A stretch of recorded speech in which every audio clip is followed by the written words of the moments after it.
Une femme brillante pour un éclairage sur l'actualité. Yasmine Abdel-Fadel, Adèle.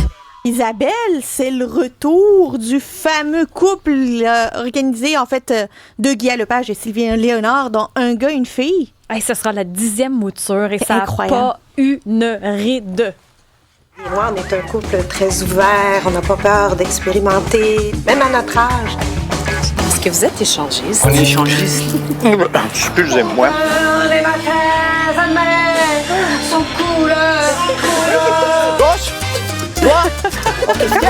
Est-ce qu'on achète des crédits carbone? Ça va pour faire quand même compenser? 30 ans là, que Guy et Sylvie célèbrent les 30 ans de vie commune dans cette série si populaire. Et je te dis, j'ai vu les 4 premiers épisodes. C'est encore aussi pertinent. C'est fabuleux. Et on a la chance d'avoir les deux avec nous aujourd'hui. On a le couple. Le couple chouchou des Québécois. Merci beaucoup d'avoir accepté, Guy et Sylvie, l'invitation.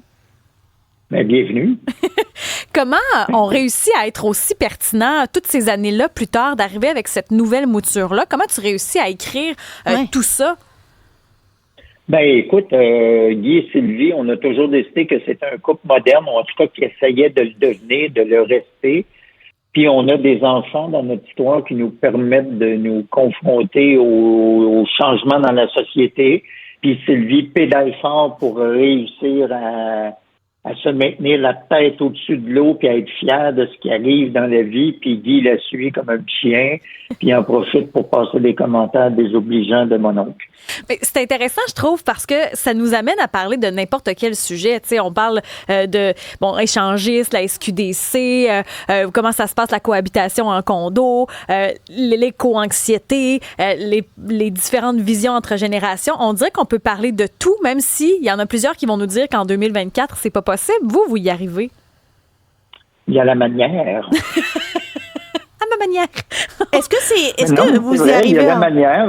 Sylvie et moi, on s'est trouvé un bel équilibre de nos personnages qui se situent tout le temps en opposition, même si on est en alliance dans la vie, puis on permet de calmer les ardeurs ou les préjugés de l'un et l'autre. C'est assez le fun à faire, d'ailleurs. C'est comme un ping-pong.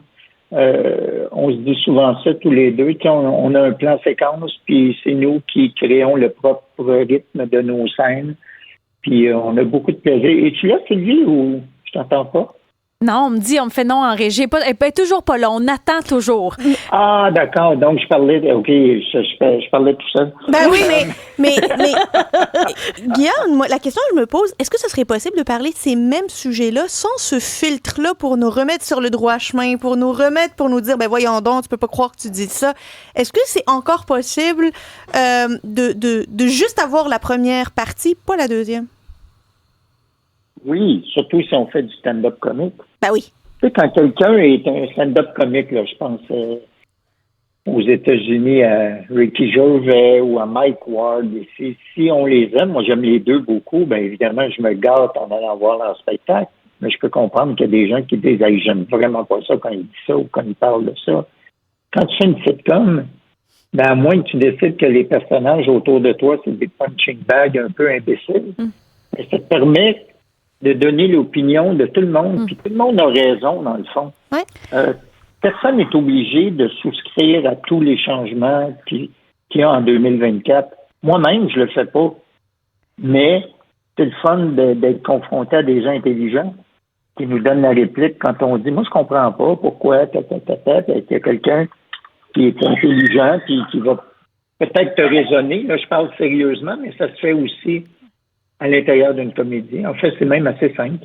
Oui, ben c'est ça qui est intéressant, en fait. C'est qu'autant Sylvie, Guy, ben les deux ont cette espèce de maladresse et de naïveté qui est pas méchante. Là, peu importe l'opinion, même si des fois on peut se dire qu'elle est déplacée, ça ne l'est pas par la candeur des personnages, au fait.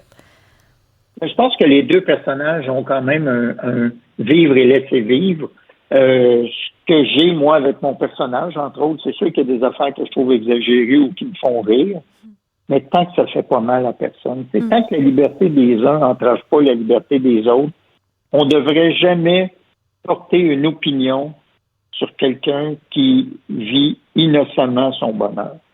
C'est intéressant, ça. À partir de quel moment un couple fictif devient un vieux couple fictif? Là? À partir de quel moment on balance là, de ce couple-là que tous les Québécois se sont attachés à un gars et une fille.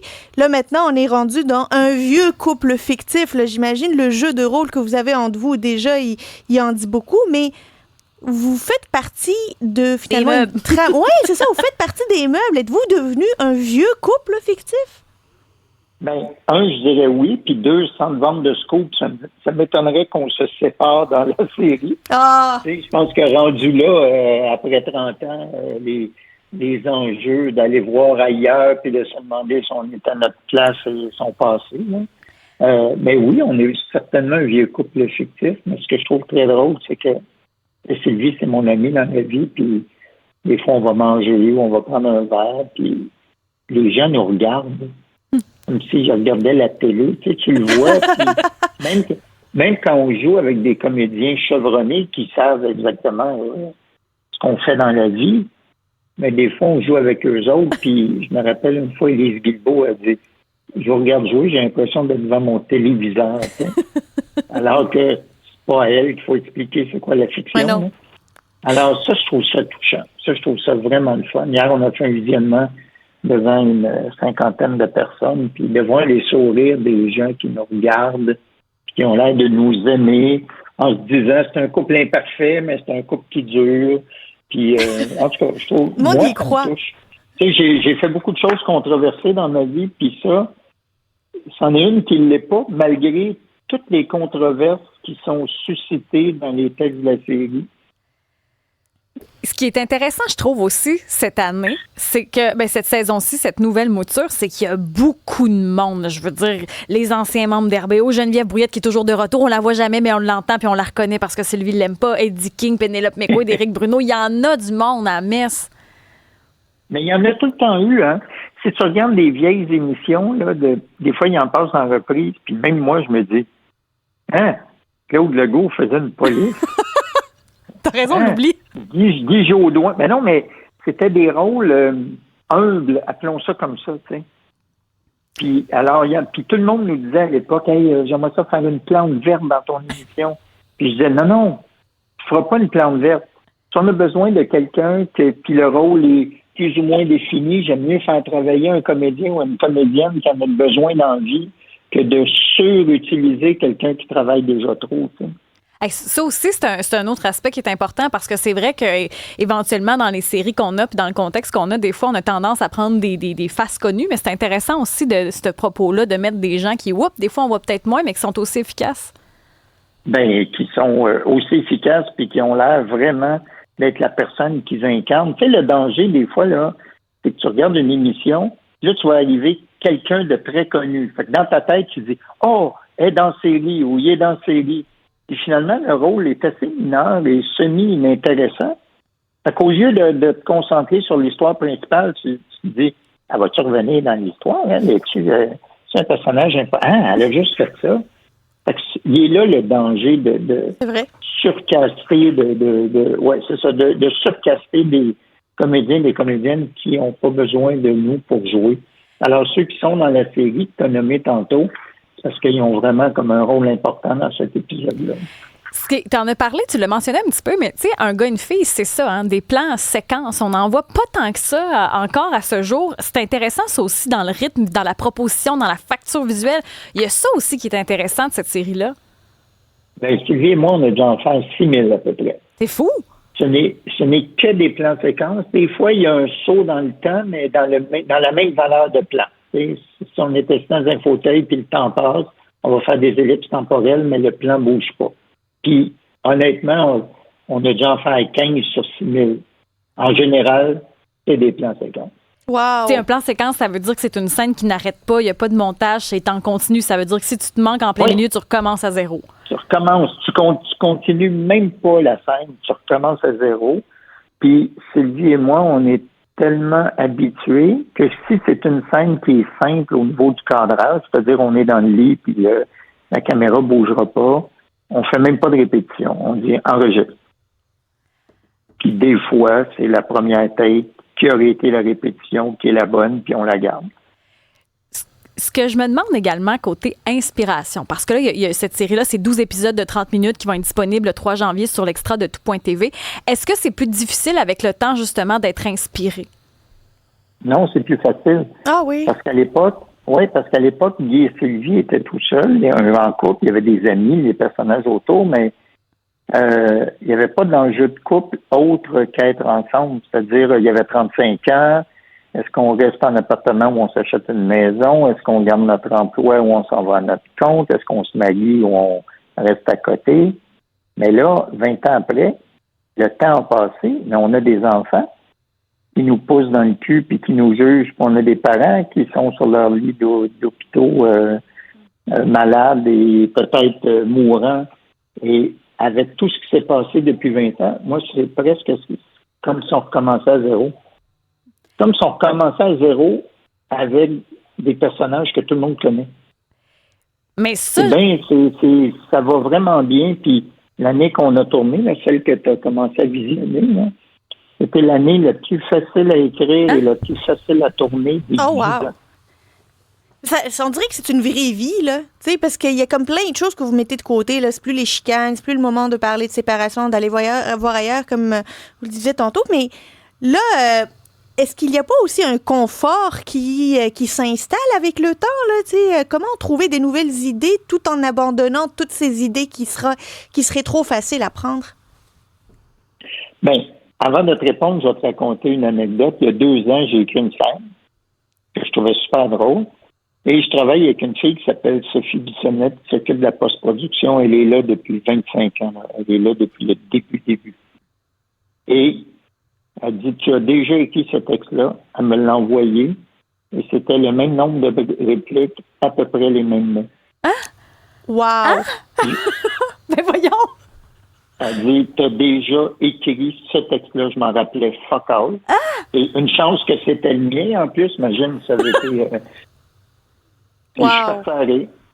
Puis quand l'émission joue, des fois, parce qu'elle est en reprise, là, souvent, là, les vieilles émissions, je regarde l'émission, alors que j'ai joué dans toutes les scènes, j'ai écrit au moins la moitié des textes, je me rappelle pas des jokes, je regarde comme un téléspectateur, puis très souvent, je dis « Asti qui est con », et je parle de moi. Et ça veut... Alors, pour revenir à ta question, il y a beaucoup d'actualités présentement mondiale, environnementale, politique. C'est très, très, très inspirant. Puis, en plus, Sylvie et moi, on vampirise beaucoup dans nos propres couples. Des fois, Sylvie m'appelle, sais-tu ce que mon chum m'a dit? Non! Qu'est-ce qu'il m'a dit? Prends un crayon. Puis moi, je fais la même affaire. Ma blonde est productrice d'émission. Puis des fois, elle lit des textes, puis elle me regarde, genre, t'as pas mis ça dans l'émission. Puis là, je dis, les gens le savent pas. Voyons. Là, on le sait. Ça pas des faillites. Puis c'est souvent, pour vrai, c'est souvent les scènes les plus intimes, d'ailleurs. Mon Dieu. C'est ça qui est drôle. Donc, ça veut dire qu'on n'a pas fini. C'est pas fini pour un gars et une fille. Je veux dire, là, il y a une prochaine saison qui s'en vient le 3 janvier, mais il y en aura donc d'autres qui vont être pondus, là. Ben, écoute, nous, on ne veut pas forcer la machine, mais on est déjà en écriture pour la saison suivante. Puis tant qu'on va avoir du fun, tant qu'on va être en santé, tant que ça ne deviendra pas une job obligatoire, on n'est pas obligé, Sylvie et moi, de faire ça. C'est notre bonbon à nous. Ouais, vous avez du fun, ça paraît.